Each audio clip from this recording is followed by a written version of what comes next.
They bullied her to their own death. The school bell rang as Mary Johnson stood in front of the tall green gates of Gracefield High School. It was a bright Monday morning. The sun was shining, students were laughing, cars were dropping off children, and everything looked so busy.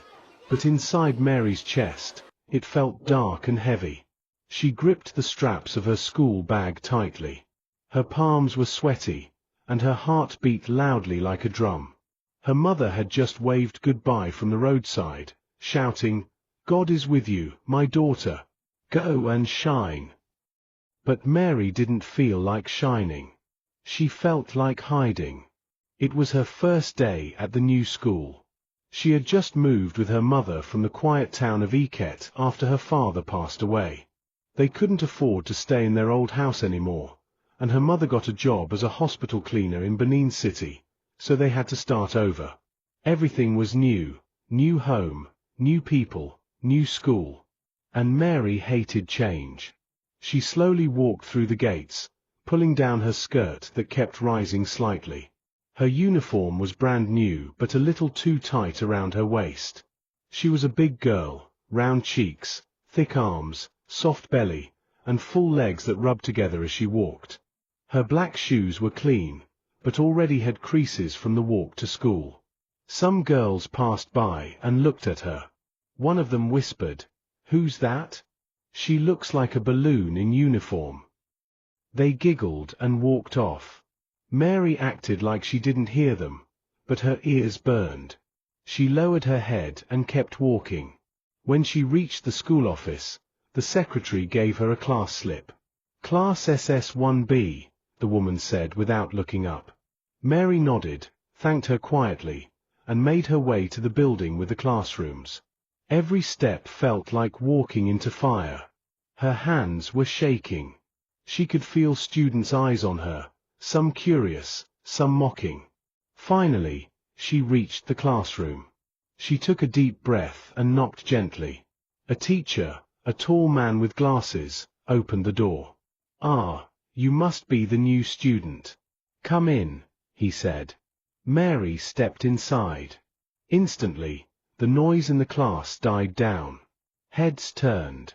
Eyes scanned her from head to toe. And then came the whispers. "Chai! See her size. She looks like she ate Christmas and Easter together. Omo, she go break chair o." Mary felt like disappearing.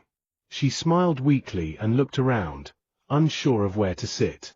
"Sit at the back for now," the teacher said, pointing to an empty desk. Mary nodded and walked slowly to the seat. It creaked slightly when she sat down, and someone made a loud fart noise with their mouth. Laughter followed.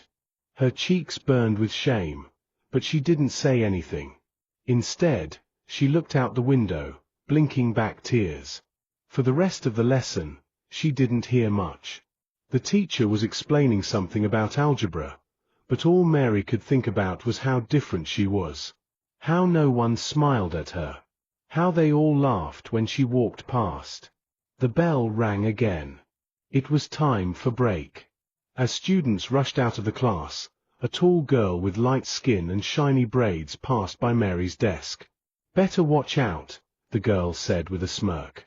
"You're going to eat all the food in the canteen, right?" Her name was Ada. Mary would learn later that Ada was the queen bee of SS1B. Mary said nothing. She waited until the class was empty before slowly standing up and heading outside. She didn't want to go to the canteen. She didn't want to sit where people could throw words at her. Instead, she found a quiet spot under the mango tree behind the school building. She pulled out her sandwich, 2 slices of bread with margarine and groundnut paste. She ate quietly, blinking at the tears forming in her eyes. She wanted to go home. She wanted to crawl into her mother's arms and cry. But she didn't. She finished her sandwich and whispered a small prayer under her breath. "Dear God, please help me. Please make them stop laughing at me." She looked up at the sky and sighed. The clouds moved slowly, peaceful and calm, so different from the chaos inside her heart. And deep inside, something small but strong whispered to her, "You are not alone." Mary woke up early the next day. Her alarm hadn't even rung yet, but she was already sitting up in bed, staring at the floor. Her eyes were tired from crying the night before, and her chest still felt tight. She didn't want to go back to school. But she didn't want to disappoint her mother either. "Mummy has been through enough," she whispered to herself. "I can't make her worry." So she forced herself to get ready, combed her hair into 2 simple plaits, brushed her shoes until they shined, and packed her usual lunch, bread and groundnut paste with a sachet of water. When her mother walked in to wish her good luck, Mary smiled. It was small and fake, but her mother didn't see through it. When she got to Gracefield High, everything looked the same. The walls were still cream and green, the school gate still had a security man with a long stick, and students were still rushing to beat the bell. But inside Mary, something had changed. The fear from the first day was now mixed with something heavier, dread. She walked quietly to her class, trying not to make eye contact. But as she entered SS1B, the laughter began again. Welcome. Chubby cheeks, report for duty. Ada was everything Mary wasn't. Tall, slim, fair-skinned, and fashionable. She came from a wealthy home, wore perfume that smelled like flowers, and always had her nails painted, even though it was against school rules. Wherever Ada went, people followed. Her 2 best friends, Peace and Tai-Tai, were always by her side, laughing at everything she said, even when it wasn't funny.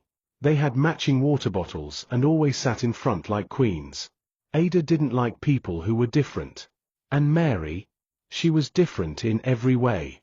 At break time, Mary tried to stay in the classroom while the others left. But Ada noticed. "Why is she always hiding?" Ada said loudly, "Is the school too small for her body?" More laughter followed. Mary clenched her fists and looked down at her desk.